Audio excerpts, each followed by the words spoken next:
गणेश सहस्र नामावली। गणेश पुराणों में बताई हुई परंपरा से आई हुई श्री गणेश सहस्र नामावली के पठन के साथ साथ श्री गणेश जी को सहस्र दुर्वा समर्पित करते हैं। हर मंगलवार तथा प्रत्येक महीने की विनायकी और संकष्टी चतुर्थी को तथा भाद्रपद और माघ महीने में गणेश जयंती के दिन इसका पठन करने से विद्या और सुख की प्राप्ति होती है तथा विघ्न का हरण होता है।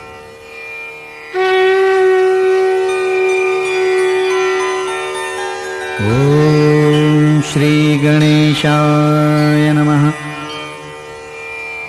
वक्रतुंड महाकाय सूर्यकोटि समप्रभ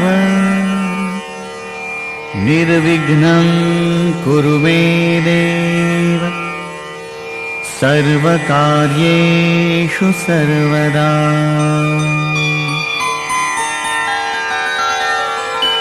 अथ श्री गणेश प्रीत्यर्थं तद्दिव्य सहस्रनामावलिः प्रारभ्यते।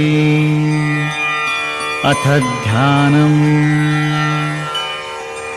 ध्यायेन्नित्यं गणेशं परमगुणयुतं चित्तसंस्थं त्रिनेत्रम् एकं देवं त्वनेकं परमसुखयुतं देवदेवं प्रसन्नं शुण्डादण्डाढ्यगण्डोद्गलितमदजलोल्लोलमत्तालिमालम् श्रीमन्तं विघ्नराजं सकलसुखकरं श्रीगणेशं नमामि इति ध्यानम्।